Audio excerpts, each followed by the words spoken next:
Un kāpēc Sokrāts šodien ar mums ir maziņš noslēpums, kuru mēs pavisam drīz uzzināsim. Man ir 4 slaidi tikai. Šodien webinārā, kā var personalizēt mācību procesu ikvienam skolēnam. Ļoti aktuāls, ļoti sarežģīts un ļoti praktisks jautājums. Chatboti jeb terzēšanas aktivitātes ar datoriem AI. Tad es konkrēti piedāvāšu jums vienu veidu, kas ir diezgan efektīvs veids. Es pats esmu testējis, mani kolēģi testēja un citi skolotāji testēja, kā var šo mērķi izpildīt. Ilustrācija, personalizēšana. Skolotājs vai skolotāja ir viens. Skolēnu ir vairāk vai daudz. Tad jautājums, kā mēs varam 24 vai pat 12 vai pat 2 stundas dienā būt pieejamam katram skolēnam individuāli.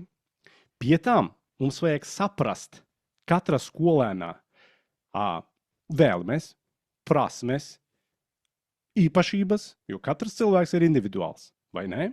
Ja mēs varam cilvēkus plus minus grupēt pēc kaut kādām īpašībām, kuriem patīk lasīt, kuriem patīk klausīties, kuriem patīk zīmēt, bet tāpat katrs cilvēks ir individuāls un mūsu mācību process, gan Latvijā, gan Eiropā, gan pamazām pasaulē, parāds to, ka mums vajag individualizēt vai personalizēt to. Bet kā to izdarīt? Viens veids tiešām personīgi ar katru strādāt, kas ir vislabākais, manuprāt, veids. Bet tam ir ierobežojumi. Mēs nevaram visu dienu, katru dienu vai pat katru nedēļu ar katru skolēnu individuāli strādāt. Tas ir fakts. Jo skolotājs ir viens. Tad, ko mēs varam darīt? Mēs varam lietot rīkus, kas mūsu faktiski, neteikšu domās, bet mūsu izveidoto tēmu vai sasniedzamus rezultātus komunicē ar katru skolēnu individuāli, cilvēka valoda, parasta valoda, jūs šodien to redzēsiet, un attiecīgi apkopo datus labā ziņā, atgriezinisko saiti par katru skolēnu individuāli. Iedomājieties, ja mums būtu šāds rīks, kam mēs varētu pateikt, hei, šodien es mācos kinētisko enerģiju vai citoplazmu vai kaut kādu priekšmetu geogrāfijā, parunā ar katru skolēnu 15-20 minūtes terzēšanas čata veidā, rakstiski, un tad dod man atgriezinisko saiti par katru individuāli, kā viņam klājas, vai viņi saprot, un piereizes paskaidro viņam šo tēmu. Lai viņi nākamreiz, kad nāk uz klasi, viņi ir gatavāki. Un es esmu gatavāks. Es jau zināšu, kas notiek ar manu klasi dziļāk. Te ir mūsu rīks. Mēs speciāli veidojam šo rīku, lai tas mums dod apmēram šāda veida, un tūlīt mēs ar to pastrādāsim, mums atgrieznisko saiti. Te ir skolēna vārdu uzvārdi, kurus es jums neparādu. Tā ir reāla sesija mana. Es pasniedzu programmēšanu, un man bija tēma par Python klasēm un tā tālāk. Tā ir programmēšanas tēma, vienalga kāda tēma, jo jebkuru tēmu šeit var īstenot tikpat labi. Un man bija 57 skolēni piedalījušies šajā sesijā. Ko tas nozīmē? Te notiek terzēšana ar katru individuāli, savā tempā, savā grūtības pakāpē. Kā bots, kā mūsu rīks zina, kādā tempa vai, teiksim, kāda grūtības pakāpe vajag.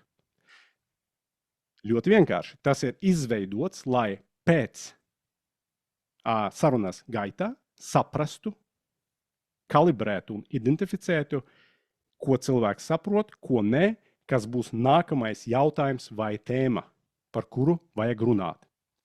Te notiek ļoti īsa terzēšana, ļoti parastā, bet profesionāla valodā, akadēmiskā. Un pēc šī sesijas, kas parasti ilgst 15-20 minūtes, man dot datus, pat reāli laikā, tajā brīdī arī man dot datus par šiem indikatoriem. Kāda ir iesaistīšanas līmenis, tas nozīmē, cik skolēni piedalās šajā procesā, cik viņi labprāt to dara. Kāds ir noskaņojums, kā viņi rakstā, vai viņi ļoti priecīgi, vai viņiem ir dusmas, vai viņi lamājas dažreiz, un tā tālāk. To es zināšu par katru cilvēku un par klasi kopumā. Izpratnes līmenis, cik skolēni labi saprot šo konkrēto tēmu.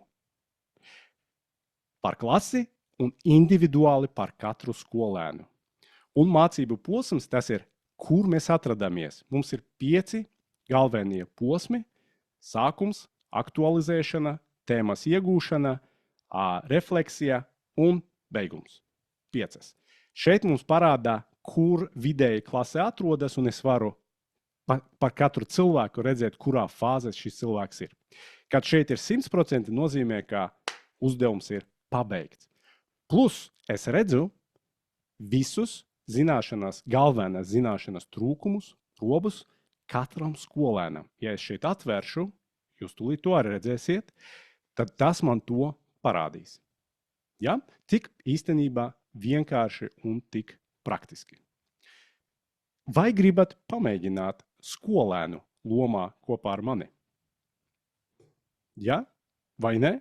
Tas taču būtu interesanti. Kā es jums varu to stāstīt, pateikt, ka tā ir kaut kāda lieta, kurā strādā, ja mēs to vispār darbā neredzēsim? Es piedāvāju tūlīt visiem to izdarīt. Jūs jau varat ieiet Datorium.ai, kam ir. Es tagad parādīšu, kā skolotāji to veido, to aktivitāti terzēšanas. Un tad mēs pastrādāsim, kā skolēni, es jums reāli laika parādīšu, kas notiek. Esam gatavi. Es iešu uz Datorium.ai. Protams, ka sākumā jums vajadzēs ieiet iekšā. Tas ir pavisam vienkārši. Jūs spiežat sākt darbu. Un jūs varat pieteikties šeit ar e-klasi, ja jums nav vēl konta. Vai ne? Vienkārši. Tālāk spiežam pieslēgties ar e-klasi. Jā. Varat lietot arī Google, varat arī lietot Microsoft kontu, varat arī lietot savu e-pastu, bet visvienkāršāk parasti ir e-klase. Starp citu, es te eksperimentēju ar Cambridges programmu. Mums te ir daudz dažādas programmas, kur to var redzēt. Sadaļā priekšmeti. Ja jūs pirmo reizi ieiet iekšā, tad jums piedāvās izvēlēties priekšmetus. Ja, es tagad neizvēlēšos Cambridge, jo mēs tagad strādāsim ar Latvijas programmu. Lietuvu es arī noņemšanos tagad šeit. Bet īstenībā jūs varat arī redzēt Cambridges programmu, Singapūras, Somijas, Anglijas, Francijas un citā valsts programmas. Es izvēlēšos Latvijas izglītības programmu, kas ir šajā gadījumā kā paraugs Skola 2030. Te es varu meklēt vai izvēlēties priekšmetus pēc klases. Tas arī ir jaunums. Jūs tagad varat meklēt uzreiz, piemēram, bioloģija. Kā piemērs, es izvēlēšos varam fiziku. Fizikā 8. klase. Paņemsim fiziku. Interesantāk būs, vai ne? Paņemsim fizikā 9. klase. Jūs varat darīt jebkuru priekšmetu, kas jums ir aktuāls. Es paņemšu fizika 9. klase. Rekur man ir fizika 9. klase. Un tad es varu izveidot jau aktivitāti. Kā to izdarīt? Nu, piemēram, mēs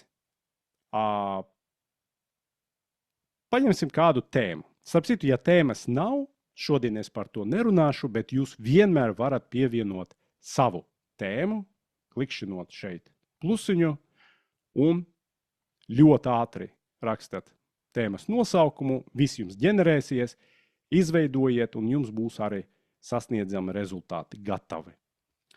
Bet pieņemsim, ka šodien es strādāšu ar standartam tēmam, kur un kā rodas elektrība. Klikšķinu. Un pieņemsim, ka man ir interesanti šodien strādāt ar vairākam tēmam. Es izvēlējos vairākus. Elektriskais lādiņš, elektriska strāva un, piemēram, elektriskais lauks. Ja? 3 sasniedzamus rezultātus es šodien gribu saprast, vai man skolēni ir vispār gatavi tam, cik viņi zin, cik viņi saprot no tā, un tad apstiprinu šīs 3 sasniedzamus rezultātus. Tālāk, kā jūs redzat, mums parādās jauna lieta. Mēs speciāli viņu uzkrāsojam, jo tā ir svētki, tāpēc, ka mums ir jauna aktivitāte. Viņa ir ļoti nopietna, mēs viņu diezgan nopietni gatavojam, vairākus mēnešus, starp citu, vismaz, un izvēlējamies terzēšanas aktivitāti. Es izvēlēšos klasi, ja? Pieņemsim, ka man klases šeit nav, es varu izveidot jaunu klasi, uzrakstīt webināra apmeklētāji, vai dalībnieki labāk. Klasē es nosaukšu par webināra dalībnieki. Tā es gribu nosaukt. Jūs varat nosaukt 10. C, 9. B, 8. vai savādāk. Un es izveidoju. Un arī uztaisīsim laiku, līdz kuram šī terzēšanas aktivitāte būs aktīva. Šodien mums ir 5. ļoti labi. Un tad uztaisīsim līdz 17:30. Manuprāt, pietiks, vai ne?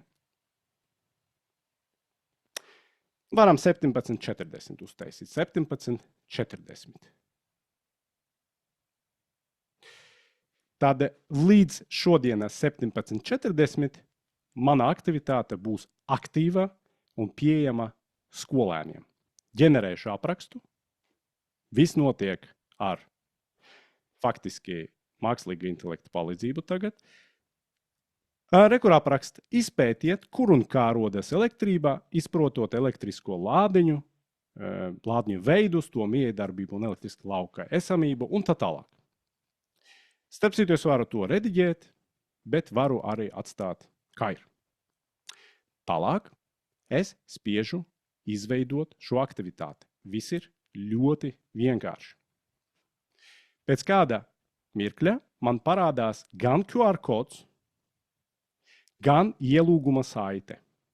Šo varu es uzlikt, lai skolēni skenē, piemēram. Jūs arī varat tagad skenēt, ja gribat. Vai es varu kopēt ielūguma saiti un aizsūtīt jums to Zoom chatā. To var ielikt e-klase, var sūtīt pa e-pastu, pa WhatsAppu, publicēt kaut kur. Tad šī saite ir tā saite, kuru jūs tagad jūs atvērsiet, jūs sāksiet strādāt ar šo terzēšanas rīku, kā skolēni to darītu. Es tagad aicinu jūs lūdzu visiem to izdarīt. Ja? Lūdzu to izdarīt. Lūdzu atvēram šo saiti, es jums čatā aizsūtīju, un nedaudz, burtiski 3-5 minūtes pamēģiniet paterzēt, pačatot, kā saka jaunieši, ar šo rīku. Ja? Starp citu, es tūlīt, kad atsvaidzināšu šo lapu, es redzēšu jau tos cilvēkus, kuri strādā. Uzreiz. Šo var arī darīt. Jā, protams, vēlreiz aizsūtīšu saiti čatā. Šo var darīt gan kā mājas darbu. Jums vajadzēs datumu citu uzlikt, ja? Attiecīgi iesniegšanas termiņu var pagarināt, savādāk uzlikt. Vai var arī izdarīt klasē, attālināti vai klātienē. Visi gadījumi šeit ļoti labi strādā, un tas ir paredzēts visiem gadījumiem.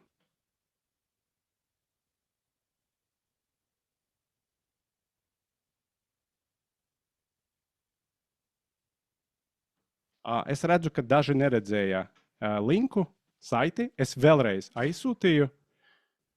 Varbūt varbūt, kā, es nezinu, varbūt kaut kā zuma notika, bet tagad jums vajadzētu 100% redzēt. Jūs redzat vai ne? Tad saite ir jums Zoom. Lūdzu, apmeklēsim šo saiti. Viss strādā super. Kamēr jūs čatojat, es nedaudz jums tomēr traucēšu, atvainojos par to, bet man vajag fonu nedaudz jums pastāstīt detaļas. Pirmā lieta. Tūlīt jūsu arī vārdu uzvārdu šeit parādīsies. Mēs redzēsim, ko jūs darat.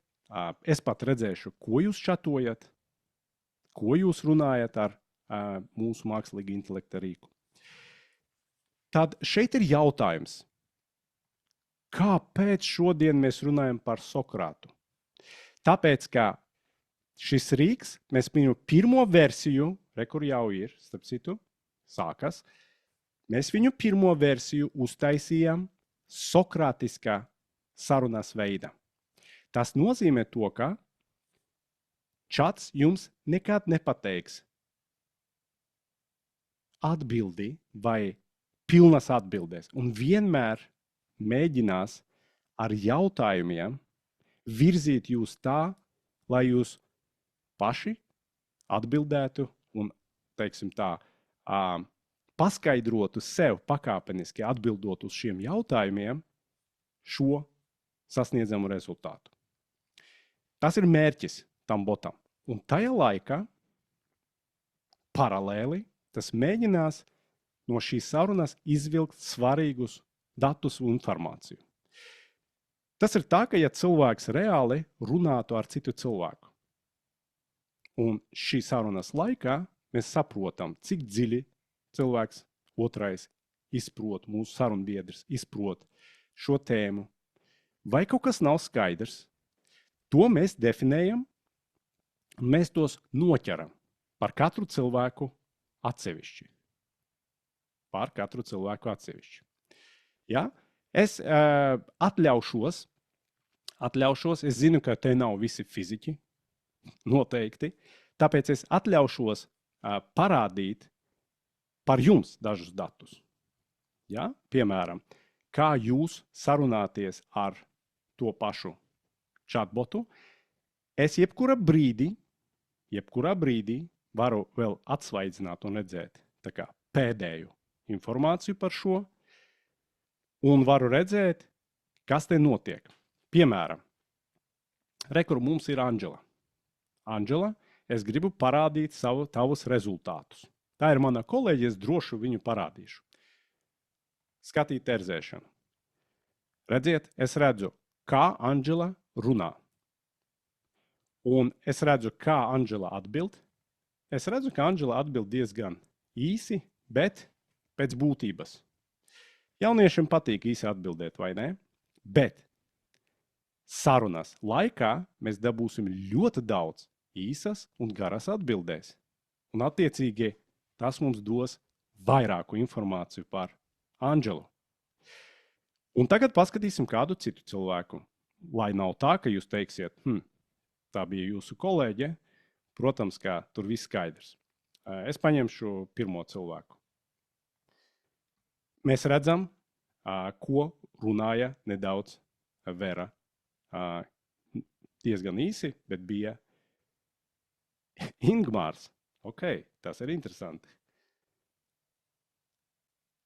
Labdien, Ingmārs.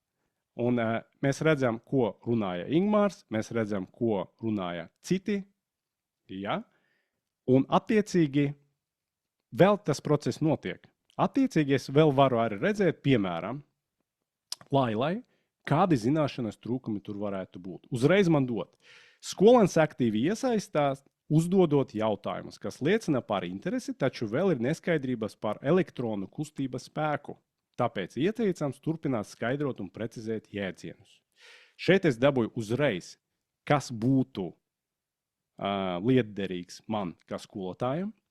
Un šeit ir uzrakstīts, ka nesaprot, kas notiek ar elektroniem atvērta elektriskā ķēdē, kad slēdzis ir izslēgts. Redziet, man jau ir. Un tas būs par katru cilvēku. Un starp citu, Par katru būs diezgan individuāli, jo atkarīgi, ko cilvēks, skolēns šajā gadījumā nezina. Redziet, te ir atsauksme, skolēns sāk labāk izprast tēmu un sniedz atbildes, kas liecina par pamata izpratni par elektrības nesējiem. Un tā tālāk.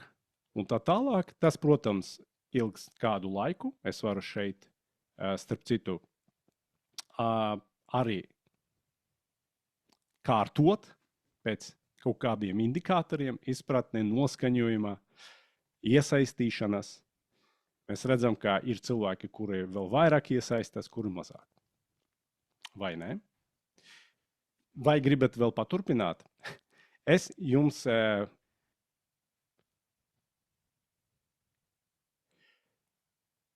Vai šādi var arī jautāt par izlasīto grāmatu? Ļoti labs jautājums, Laila. Es ceru, ka es to varu jums pateikt. Februārī mums būs vispār. Mums tagad ir divas jaunas lietas, kas iznāca janvārī. Viena ļoti jaudīga lieta ir šī terzēšanas aktivitāte. Pirmā lieta. Otra lieta. Tagad jūs varat jebkuru resursu pēc ģenerācijas, redziet, bibliotēka, piemēram, man bija kāds resurs ģenerēts. Tagad es varu šo resursu uzreiz pateikt, kā mainīt. Tā ir vēl viena jauna lieta mums. Tad, tā kā jūs sakat to čatiņiem dažādiem, ja? Te arī jūs varat pateikt mums, saisināt tekstu, labot gramatiku, pievienot vēl kaut kādu sadaļu, pārskatīt formulas, vienkāršot, uztaisīt sarežģītāk, garāk, īsāk un vēl ko jūs gribat šeit rakstīt. Tas jums visu pārveidos. Ļoti jaudīga lieta. Un februārī mums parādīsies, mēs visticamāk par to marta sākumu uztaisīsim webināru, iespēja ielādēt visus savas grāmatas, dokumentus, ko atļauts, protams, jūs paši ziniet, PDF, doki, teksti, un tad izveidot resursus, balstoties uz tiem. Ieskaitot resursu par terzēšanas, teiksim tā, terzēšanas aktivitāti. Jūs varēsiet ģenerēt visus materiālus no saviem materiāliem. Tur jau precizitāte būs vēl labāka, valoda būs vēl labāka, tāpēc, ka tas būs balstīts uz jūsu materiāliem. Terminoloģija būs vēl precīzāka. Un, protams, ka jūs varēsiet arī pārbaudīt, vai skolēni saprata to materiālu, kuru jūs esat uzdevuši. Tas būs pavisam drīz, un martā mums būs par to webinārs. Te jums ir informācija. Mēs ļoti ātri veidojam jaunas tūļus, lietas, tāpēc sekojiet mūsu gan webināriem, gan mūsu Facebookam, mūsu informācijai, gan medijos, jo parādās diezgan daudz jaunas lietas. Un tos atrast ir vienmēr vienkārši. Mēs vispirms viņus arī šeit parādām, plus arī jūs varat izveidot, vienmēr jums parādīsies šeit, ja kas jauns jūs te redzēsiet, vai ne? Starp citu, ja es tagad iešu atpakaļ uz klasi, es redzēšu visas savas klases, un šodien man ir webināra dalībnieki, un es atkal varu pārskatīt visus rezultātus tā kā, reāli laikā un redzu, kas te notiek. Pieņemsim, ka pietiek, pieņemsim, ka jūs esat pastrādājuši, un es kā skolotājs saprotu, ka, labi, tas pietiek. Mums tagad nav tik daudz laika, lai, piemēram, 20 minūtes turpinātu. Es jums tikai ļoti ātri parādīšu, kā mēs varam aizvērt uzdevumu.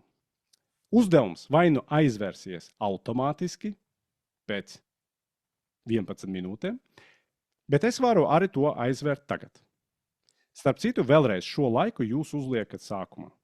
Jūs varat uzlikt uz nedēļu, uz 1 mēnesi, uz pāris dienām, uz pāris stundām vai uz 10, 20 vai pusstundu. Es neiesaku to likt mazāk par 30 minūtēm. Terzēšanas aktivitāte. Man jautā, vai ir maksas pakalpojums. Vienu terzēšanas aktivitāti mēnesi vispār kopumā var izdarīt jebkurš ar jebkurā skolēnu skaitu. Un jā, tas ir pieejams abonētājiem. Abonēt var pērkot abonementu vai šeit, tiešsaistē. Mums ir diezgan draudzīgas cenas. Un vēl abonējot kā skolai. Skolai vēl cenas ir draudzīgākas, kad viņi pērk visai skolai. Ja jūs gribat pirkt savai skolai, lūdzu, te ir forma. Un, kā jūs redzat, atlaides pieejamas skolām. Jūs ļoti īsi aizpildāt šo formu, mēs ar jums sazinājāmies, un tad noteikti jūs varēsiet lietot visas iespējas šī platformas. Bet, ja jums nav, vienu reizi noteikti jūs varat to izdarīt ar saviem skolēniem, redzēt, kā tas strādā reālai dzīvē, kā jums tas patīk. Plus, katru mēnesi jums parādīsies 10 kredīti, un jūs varēsiet arī bez maksas katru mēnesi veidot dažādus resursus 10 kredītu ietvaros. Tagad paskatīsim rezultātu. Rekur man raksta, kā kāds veido chatbotu. Interesanti. Jā. Ļoti labi. Chatboti ir daudz dažādi, bet es jums teikšu tā, ka šis chatbots attīstīsies diezgan ātri. Tur būs ne tikai sokrātiska pieeja, bet arī mēs dabūsim viņu kā, lai risinātu citus uzdevumus, piemēram, pārbaudītu skolēnu, paskaidrotu skolēnam. Būs dažādi režīmi. Un tas jau ir iztestēts vairāku mēnešu garumā. To iztestēja diezgan daudz skolotāju, gan Latvijā, gan ārzemēs. Un tas jau ir gatavs publiskai lietošanai. Lūdzu, lietojiet, kā kādu komentāru rakstiet mums. Un tagad es ko izdarīšu? Es tagad aizvēršu uzdevumu. Aizvēršu. Un kad es aizvēršu uzdevumu, uzdevums tiks jau slēgts. Jūs vairs nevarēsiet, kā skolēni, pildīt tālāk. Un man tiks ģenerētas atsauksme. Konkrēti. Piemēram.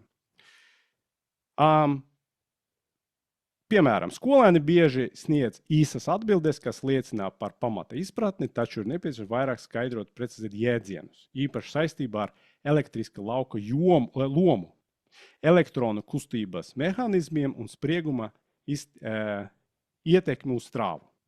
Ja? Nu, protams, ka ja es esmu fizikas skolotājs, es šo sapratīšu precīzāk un labāk. Ieteicams veicināt dziļāku diskusiju un praktisku piemēru izmantošu, lai nodrošinātu izpratni par elektriskas strāvas un lādeņu uzvedību. Tā kā es dabūju jau arī atgriezinisko saiti, ja? Man ir šeit zināmas arī, ko cilvēki vairāk nesaprot, vai ne, zināšanas trūkumi. Un ļoti labi, te es varu redzēt, kuri labāk saprot, kuri mazāk saprot. Un tad es būšu vismaz sagatavots nākamreiz stundai vēl labāk, zināšu par ko labāk. Un vēl šo var lietot kā formatīvu vērtēšanas rīku. Jo, ja mēs uzdodam testus, kolēģi, ja mēs uzdodam testus, skolēni ar ChatGPT to testu 1, 2, 3 un 10. Ja mēs dodam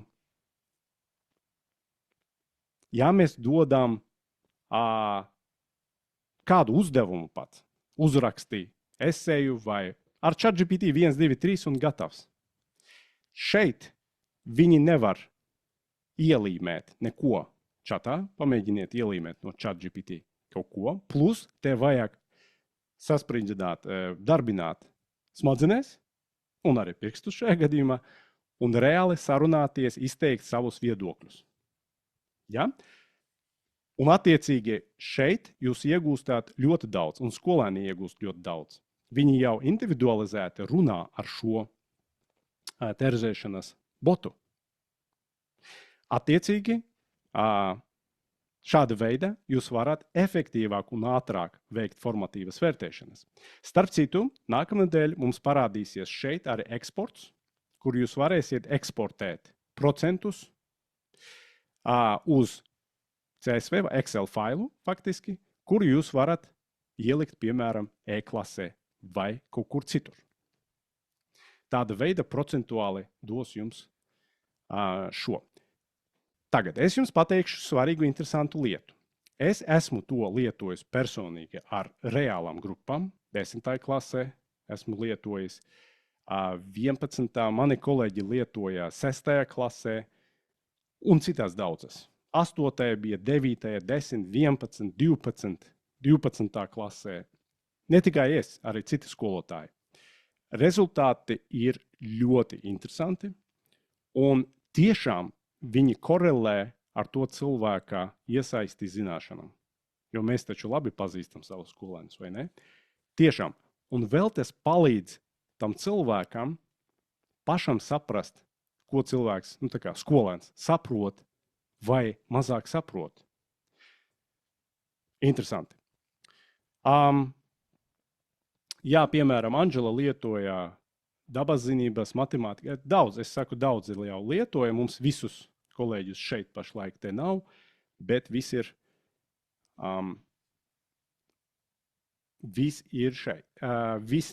šeit uz ekrāna. Kolēģi, paskatīsim, ko rakstā Ingmārs. Vai būtu iespējams ieviest kādu aizvērēts testu un kāds skolēns mēģināja rakstīt čatā, lai viņam parādā ziņa, ka nav vairs iespējams čatot, jo tests ir aizvērts? Ok. Protams, to var izdarīt. Rīks ir diezgan jauns, un tur var būt kaut kādas mazas niansītes, kurus mēs pakāpeniski, protams, labosim, kā vienmēr mēs labojam un taisam visu. Kas par pamatu saturam? Globālais tīmeklis, proti vai rasties kādas halucinācijas. Halucinācijas strādājot, paldies, kas par... man ir Kristaps vai kas, man ir ļoti mazie Kristaps. Paldies, Kristap, par jautājumu. Halucinācija. Halucinācija var rasties ar jebkādu mākslīgu intelekta rīku. Jebkādu. Bet mēs maksimāli to kontrolējam, lai tas atbilst šajā gadījumā terminoloģijā līmenis un, protams, ka tēmas un arī apakštēmas, jeb sasniedzama rezultāti atbilst skola 2030 paraugam. Ja, un ja skola 30 mainīsies, šeit būs cits paraugs, piemēram. Ja? Vai jūs varat arī savu paraugu izveidot? Jūs varat izveidot savus sasniedzamus rezultātus, un attiecīgi jums viss būs arī pieejams. Tā kā maksimāli mēs to mākslīga intelekta sistēmu, jo tur strādā vesela sistēma. Tas nav tikai kā chatiņš, ChatGPT, bet vesela sistēma. Un tur sistēma, viņi viens otru kontrolē. Un vienmēr skatās, lai viņi virzās tajā virzienā un lieto to terminoloģiju valodu, kura ir nepieciešama. Vai jums varētu būt vēl kādi jautājumi par šo rīku? Tas ir faktiski Sokrāta tipā bots. Šajā mēnesī būs pieejamas arī citas versijas. Jūs varēsiet uzdot uzdevumu, piemēram, pārbaudi, piemēram, izdari to, izdari šo. Un tas, sarunājoties ar skolēnu, dabūs sniegs to mērķi, dabūs to mērķi, kuru jūs esat uzdevuši viņam. Kolēģi, man šodien formāla daļa ir viss. Ja jums ir kādi jautājumi, mēs droši varam vēl palikt un ar jums kopā apspriest. Paldies, ka šodien jūs, starp citu, man te ir arī zināšanas trūkumi apkopoti. Redziet, es varu redzēt arī bieži sastopams zināšanas trūkumus, piemēram, skolēniem neskarib elektriska lauka rašanos un tā ietekmi uz elektronu kustību ķēde. Tā kā man dos visvairāk pēc svarīguma, kas nav skaidrs visai klasei. Tas var aizņemt nedaudz laika, minūtīti vai 2, varbūt arī 3, atkarīgi, cik cilvēki jums to pilda. Ja, 26. Katru cilvēku mēs analizējam šeit individuāli un apkopojam. Anģela rakstā, ja vēlaties, lai mēs atbraucam pie jums uz skolu un klātienē pie datoriem novadam bezmaksas nodarbību par datoriem AI rīku, tad lūdzu rakstiet uz mūsu e-pastu. Bet vajag rakstīt nevis hello datoriem AI, bet hello datoriem EU. Anģela, lūdzu tev koriģēt to. Lūdzu rakstam uz, jo hello datoriem AI, tas ir cits e-pasts. Lai raksta superīgi jaunumi, rītdien jau 7. klase izmēģināšu. Super! Rakstiet mums, kā jums gāja. Vai jums vēl ir kādi jautājumi vai komentāri? Jā, Sigita, lūdzu. Paldies. Un starp citu, mēs arī organizējam kursus par mākslīgā intelekta lietošanu skolās, tā skaitā citu mākslīgā intelekta rīkus, tādi kā Perplexity, tādi kā ChatGPT. Starp citu, viena interesanta ziņas jums. Jūs ziniet, kā ChatGPT grib ieviest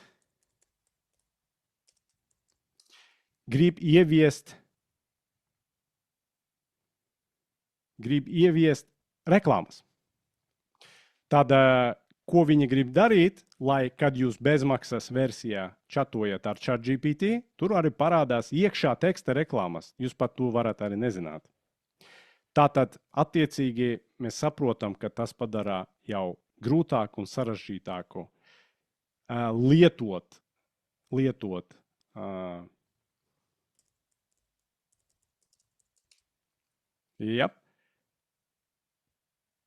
Un, attiecīgi, lietojot to skolās, tas vairs nebūs akadēmiski arī pareizi, lietot bezmaksas ChatGPT versijas.